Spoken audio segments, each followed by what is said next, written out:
First John chapter 1, in the beginning was the Word, and the Word was with God, and the Word was God.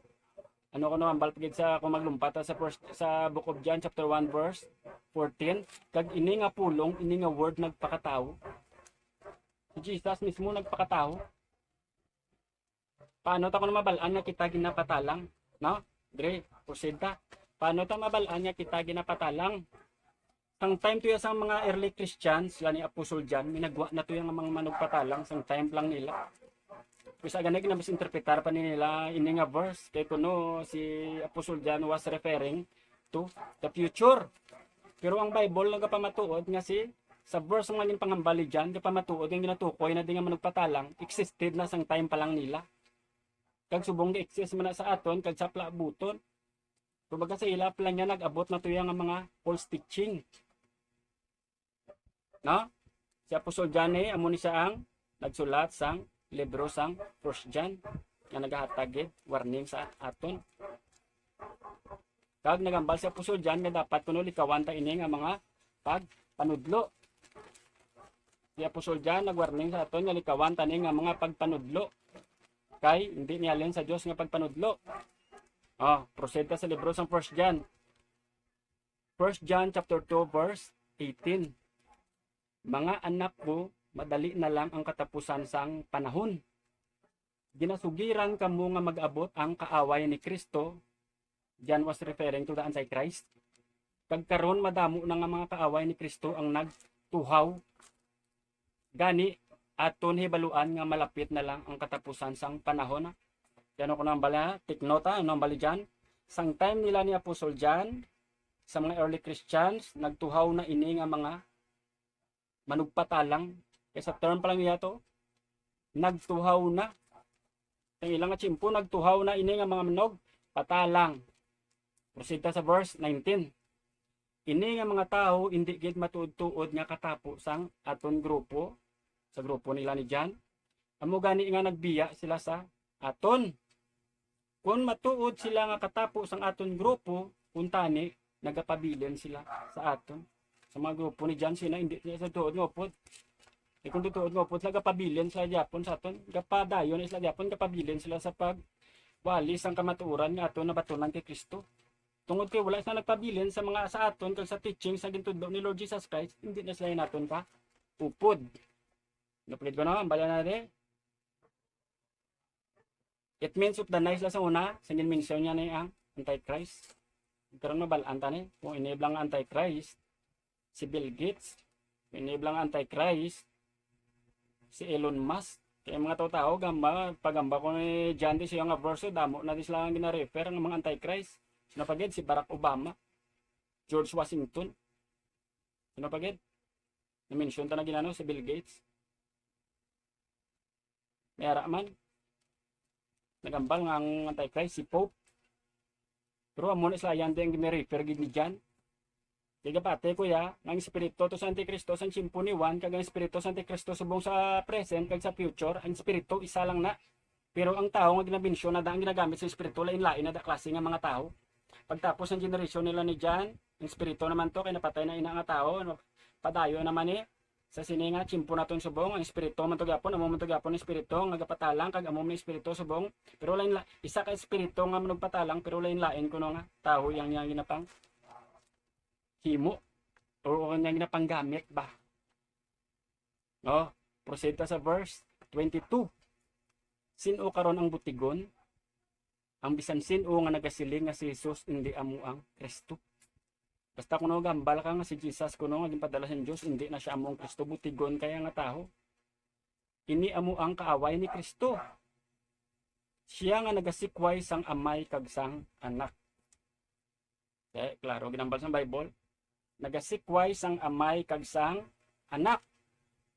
Ang verse 23, ang bisan sino nga nagasikway sa anak, nagasikway man sa amay. Kag ang mga bisan o nga nagbaton sa anak, nagbaton man sang amay. Kumbaga baligyan ko no, pag nasikway mo si God the Father, nasikway mo ang God the Son, si Lord Jesus. Pag nabaton mo to ang God the Father, ginabaton mo man ang God the Son.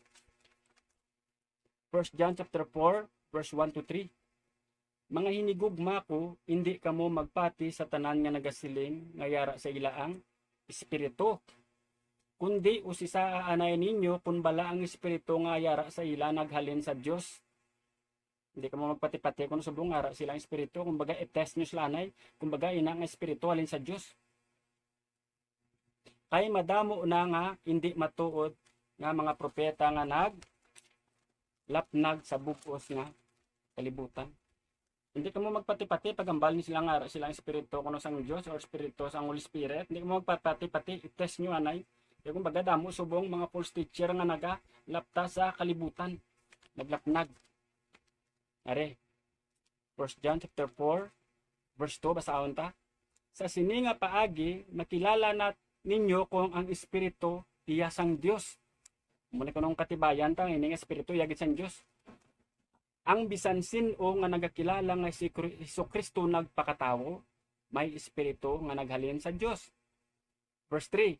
Pero ang bisan sin-o nga nagapangingwala nga nagpakatawo si Jesus, ang espiritu sang Dios wala sa iya. Kumbaga diri tani mabalaan. Kung na-declare nyo da o ginawali nyo da nga si Jesus nagpakatawo, ginbusong ni Maria, ina, espiritu sang Dios nang gatoy-toy. Pero magambal ka mo da, o gawali ka mo da, o na may nabatian ka mo da ang wali, nga si Jesus wala nagpakataho, wala nagpakaunod, ina ko ng espiritu iya sang kaaway ni Kristo or sang anti-Christ or anti-Kristo. No? Inyo mabatian nga ini nga espiritu magaabot na kagyari na sa kalibutan. Kumbaga ini ko ng espiritu sang anti-Christ ari na sa kalibutan. It means nag-abot na to ya sang time pa lang nila ni Apostol John. Ti subong ang anti-Christ damo pa ni sila ya. Damo anti-Christ subong nga tiyempo kag sa palabuton pero ya sa turn na din ni Apostol John, he was referring to the anti-Christ sang time nila. Ti diri tani kon mabalaan kung ini lang anti-Kristo si Bill Gates ni. Kung ini karon nga anti-Kristo si Elon Musk. Sino paged? Si Emmanuel nga Macron, ang Pope. Sino paged? Pero ini lang mambal ko. Biskan ano ka pa na subong kag napanunutudlo mo sa pulong sa Dios. Espiritu sa Antikristo ara man sa imo. 1 John 2:19. Amo gani nga nagbiya sila sa aton kun matuod sila nga katapos ang aton grupo kuntani nagpabilin sila upod sa aton. Upod gali sa una nila ni Apostol John. Upod nila sang una. No, dire ta mabalano ito na antang Bible ni. Kumbaga di ini ayan gina sulat ni John ang yang sulat. Kumbaga di ini siya nga mga simbahan nga naka-address. Ang writer ni sang book of 1 John kuno si Apostol John. Kag ang recipient or naka-address ini nga sulat sa churches sa Asia Minor. Kag amo man ni nga John ang nagsulat sang Gospel of John kag sang Book of Revelations si Apostol John. Araw may introduce ko subong nga karakter sa inyo sa time nila ni Apostol John. Una-una, ang karakter ang introduce ko is Serentus.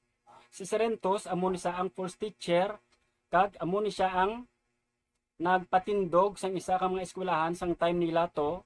Kag ang ginatudlo is Docetism or Gnosticism.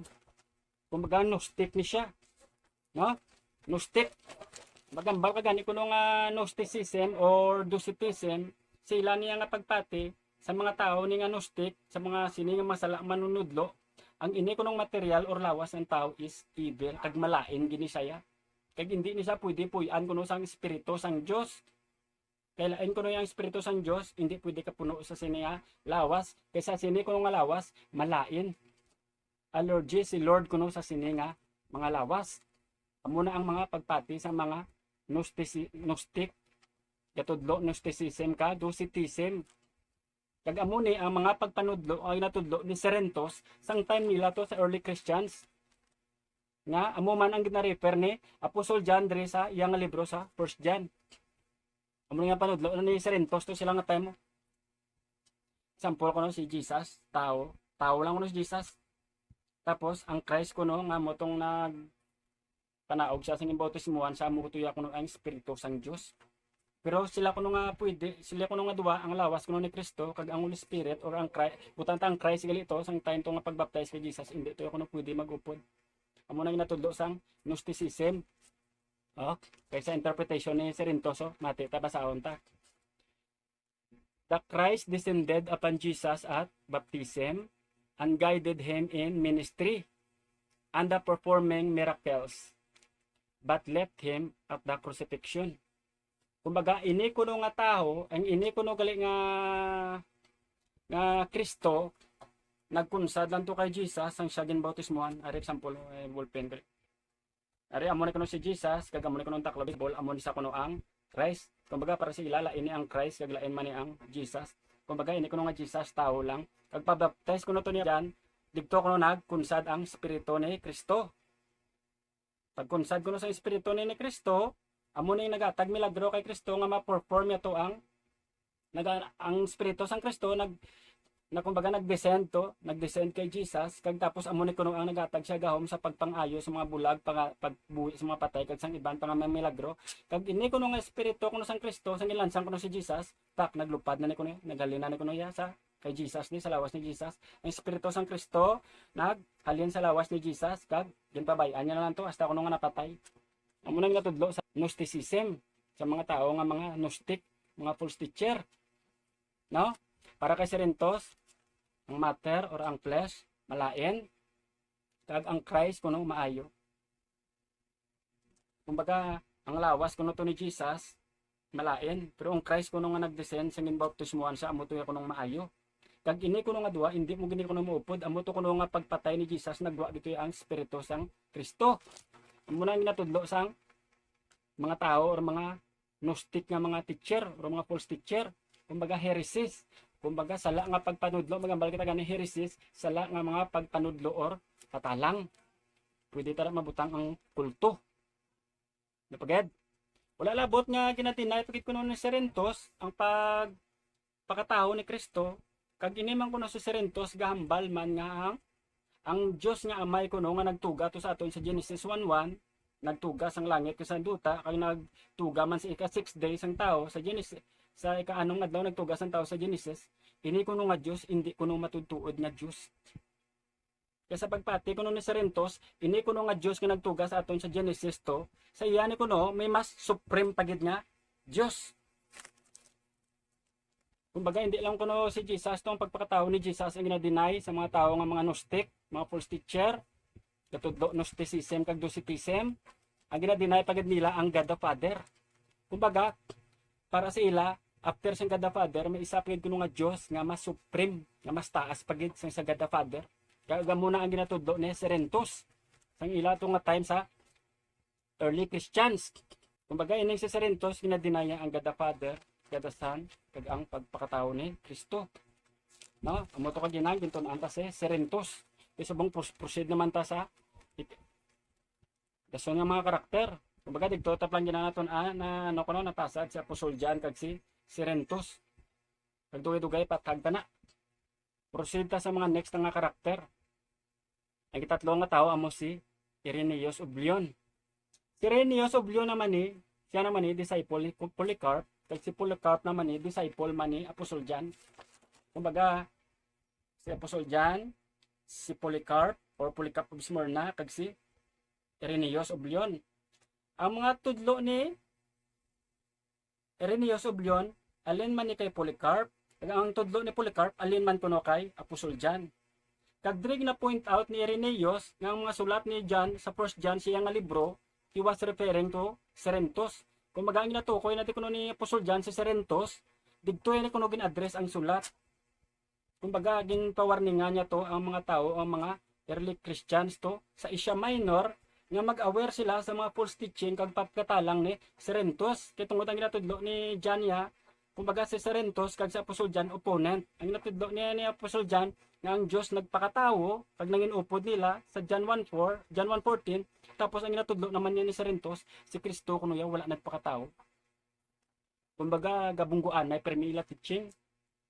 Amo na da nga si Apostol John gahatag warning to sa Asia Minor sa mga churches. Apostol John, Polycarp, Irenaeus of Lyon, kag amo na sila ka related. No? Ano ko no? Si Apostol John nagsulat or si Irenaeus nagsulat siya nga libro, yang 1 John, ginatira na di kuno ya ni John ang mga pagsala nga mga pagpanudlo ni Cerinthus during that time to nila. Kaya sa mga verse pa ni Apostol John bla, ini sila kaupod sang una naton. Kaya wala sila magpabilin sa aton, it means hindi sila upod naton. No? Nagsulat niya si Apostol John batok sa Docetism, Gnosticism, mga sala nga pagpanudlo na hindi suno sa pagpanudlo ni Jesus o sang Ginoo. Kaya mo tuwin ang aton nga highlighted verse ta sa Colossians chapter 2 verse 8.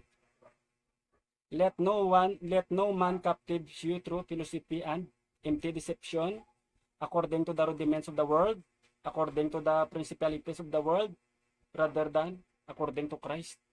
Kumbaga ginawarningan ta sang Bible nga hindi kita magpati-pati sa mga sala nga mga pagpanudlo. Apostol John, si Cerinthus, ang false teacher. Kumbaga ginabunggo ni John mga pagpanudlo to ni Cerinthus ang time nila si Asia Minor, wala labot na naghalin na to sa silang grupo, nagpanudlo pagid sa mga against sa Bible. Kag ang Antichrist galing nga na-refer ni John S. Cerinthus. Pero subong sa chimpo din damo subong ni mga espiritu man nga kaangay sini. Ari ang bal ni John 1 John 2:18. Mga anak ko, madali na lang ang katapusan nga panahon. Ginsugiran kamo nga mag-ubot ang kaaway ni Kristo or Antichrist. Nagtuhaw na. Kumbaga nag-abot na sang time pa nila. Gani na ibaluan naton nga madali na lang kuno ang katapusan. O verse 19. Ini nga mga tao hindi gid matudtuod nga katapos sang aton grupo. Sang time to nila, hindi kuno he was referring to the tao nga hindi belong sila nga group. Amo gani nga nagbiya sila sa aton. Na-refer ni John si Cerinthus kasi ano, danay sila tapos nagbiya tapos nagsala-sala pang mga panudlo. False teaching, heresy, Gnosticism, Docetism. No? Ari pa gado? Verse 22. Sino karon ang butigon? Ang nagasiling nga si Jesus hindi amo ang Kristo. Ang mga nagasiling ang Dios o si Kristo wala na pakatao. Amo to sa una. Sang time nila si Cerinthus nga panudlo na si Kristo kuno wala nagpakatao. Kumbaga lain niya kuno ang Jesus ni kag lain niya kuno ang Jesus ni kag lain man kuno ang Kristo. Kumbaga sa tudlo ni Cerinthus na ini kuno nga Jesus tao lang kag ini kuno nga Kristo sang nagbaptize, kinbaptize si Jesus nagpanaog to kay Jesus ang Kristo. Tapos amo to naghatag sa mga milagro tapos ang napatay kuno si Jesus ini kuno nga Kristo naghalin na. Kay pabayan na to ang Jesus. Pero totoo diyan Bible ini nga Jesus nga nabanhaw after 3 days. Itong Diyos saya. Diyos nga nagpakatao. Contradict sa mga teaching sa mga false teacher. Are verse 23. Ang bisan sino nga nagasikway sa anak nga nagasikway man sa amay. Tamo sikway man to sa una ni Cerinthus ang time nila. Hindi lang sila nga amay ang si Jesus lang pagpakatao ni Jesus sin sikwaya. Din sikwaya pagid ang time sang time nila it's because sa pagpanudlo ni Cerinthus nga ang Diyos nga nagtuga kuno sa Genesis 1:1 hindi na sa kunong matutuod nga Diyos. Ang amay kuno hindi matutuod nga amay kay after kuno sa matutuod nga amay kuno sa babaw ya may masupreme pagid kuno nga Diyos. Wala labot yung sikwaya lang tong pagpanudlo ni Kristo, ang pagpanudlo sa pagpakatao ni Kristo, again, sikwaya pa ang pagka-Diyos ang amay. Kay para dili kay Cerinthus may Diyos nga amay pagid. After sang God the Father may Diyos pagid yang masupreme. Ginasikwaya na ang anak kag nagasikway man sa amay. Ari pa 1 John 4:13. Mga hinigugma ko, hindi kamo magpati sa mga nagasiling ngayara sa ilaang espiritu. Kundi usisaan ninyo anay kun bala ang espiritu ngayara sila halin sa Dios. Dito may baluan nga sang tiyempo lang ni Apostol John yang ining Antikristo nagtuhaw na. Kag subong ara man na sa nagtuhaw man na dumdamo subong din mga sala nga mapagpanudlo. Kag sa future ang revelation kapandam gid nga grabe ang mga Mateo 24:24 ng bal ni Jesus. Damo nga magpakilala nga siya ang Kristo. Sa Davao may nagtuhaw na siya kuno anak sa Dios, siya kuno mapirma sang kaluwasan. Pati mga mo siya kibot ka lang galito, kibot ka to kanang tagbong ka sang Ginoo sa impierno. Ang dugo ni Kristo amo ang nagsiluway sa aton sa sala kay naghalin sa aton sa kamatayon pagadto sa kabuhi. Hindi mo di kinahanglan nga pirmahan ka pa ni Sinuo na siyang nagpatalang na. Baga usisaon nyo kuno anay. Hindi ka mo dayon magpati-pati nga ang espiritu nga ang magpagpanudlo or ginawali na nila da. alin sa Dios. Kumbaga i-test nyo kung wala ginapatalang kamo or wala.